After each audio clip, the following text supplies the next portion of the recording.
ఏయ్ ఎవరితో ఫోన్ మాట్లాడుతున్నావు? రోజు వందల సార్లు ఫోన్ మాట్లాడుతున్నావు. అసలు ఆ ఫోన్తో నీకేం పని? రోజు పదే పదే పదే పదే ఎన్నిసార్లు ఆ ఫోన్ మాట్లాడతావు? నువ్వు ఇక్కడి నుంచి అసలు ఆ ఫోన్ మాట్లాడడానికి వీల్లేదు. నువ్వు ఆ ఫోన్లు తగ్గించు అని ఒక భర్త తన భార్యకు చేసినటువంటి చిన్న మందలింపు ఇది. దానికి ఆ భార్య ఏం చేసిందో తెలుసా? నన్నే ఫోన్లు మాట్లాడడం ఆపమంటావా?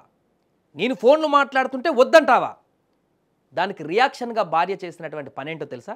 గొడ్డలి తీసుకొని ఆ భర్తను చంపేసింది. ఈ దారుణమైనటువంటి ఘటన ఇప్పుడు ఆంధ్రప్రదేశ్లో సంచలనంగా మారింది. చిన్న మందలింపుతో ఆగ్రహించినటువంటి భార్య చేతికందినటువంటి గొడ్డలితో భర్త పైన దాడి చేసింది.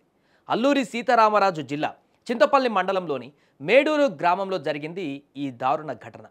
గ్రామానికి చెందిన కొర్ర రాజారావు తన భార్య గంటల తరబడి రోజు ఫోన్లో మాట్లాడడం పైన అభ్యంతరం చెప్పాడు అతను. అసలు రోజు ఎవరితో ఫోన్ మాట్లాడుతున్నావు? ఇంతసేపు ఎందుకు మాట్లాడుతున్నావు? అసలు ఆ ఫోన్తో రేడియేషన్ వస్తుంది, రోజు మాట్లాడడం వల్ల ఎందుకు అన్ని గంటల గంటల ఫోన్ మాట్లాడుతున్నావు? అసలు ఆ ఫోన్లు మాట్లాడ బంద్ చేయి, అసలు నీకు ఫోనే వద్దు, అది మొత్తం తగ్గించు అని చెప్పేసి చిన్న మందలింపు చేశాడు ఆయన.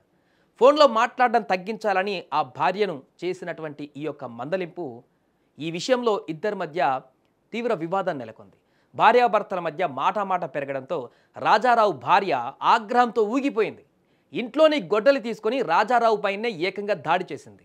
తీవ్ర గాయాల పాలైనటువంటి ఆ భర్త రాజారావును చుట్టుపక్కల వారు గమనించి వెంటనే పాపం అతన్ని స్థానిక ఆసుపత్రికి తరలించారు.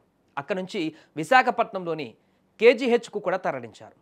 కానీ ఫలితం లేకుండా పోయింది. తీవ్ర గాయాల పాలైనటువంటి అతను గొడ్డలతో వేటు కాబట్టి బలంగా తలకు తగలడంతో, మిగతా బాడీ మీద కూడా తగలడంతో ఆయన చికిత్స పొందుతూ రాజారావు మరణించారు.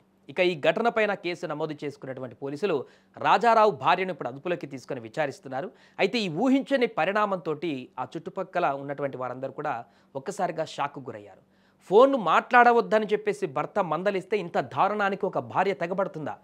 ఇదేం భార్య అనేటువంటి ఆశ్చర్యాన్ని వ్యక్తం చేస్తున్నారు. అవసరమైతే గొడవ పెట్టుకుంటారో, లేకుంటే అక్కడి నుంచి వెళ్ళిపోతారు. చాలా సంఘటనలో భర్త భార్య పైన దాడి చేస్తున్నటువంటి ఘటనలు మనం చూస్తుంటాం. ఇలాంటి విషయాలలో ఫోన్లు మాట్లాడొద్దనో, లేకుంటే ఇతరత్ర చిన్న చిన్న ఇష్యూస్ వలనో భర్త ఆవేశానికి లోనై భార్య పైన దాడి చేసేటువంటి ఘటనలు మనం చూస్తుంటాం. కానీ రోజులు మారిపోయాయి. భార్యలే భర్తల పైన అటాక్ చేసే రోజులు వచ్చేసాయి. చాలా ఘటనలు ఈ మధ్యకాలంలో చూసాం. ఇప్పుడు మరొక ఘటన చోటు చేసుకుంది. కేవలం ఫోన్లు ఎక్కువ మాట్లాడుతున్నాం, అసలు ఎవరితో మాట్లాడుతున్నారో ఏంటో అనేది కూడా మనకు తెలియదు. బట్ రెగ్యులర్గా చాలా హెవీగా ఫోన్లు అయిపోతున్నాయి. ఇంట్లో ఉన్నటువంటి మనుషులను వదిలిపెట్టి ఈ ఫోన్ల మీద కాలక్షేపం చేసేటువంటి పరిస్థితులు ఈరోజు అందరి ఇళ్లలో కూడా నెలకొన్నాయి. మనుషులు ఎదురొస్తే మాట్లాడడం వదిలేసి ఫోన్లలోనే మాట్లాడేటువంటి పరిస్థితులకి మనం వెళ్ళిపోయాం. మారినటువంటి సాంకేతిక పరిజ్ఞానం ఇది మంచికో చెడుకో మనకు తెలియదు కానీ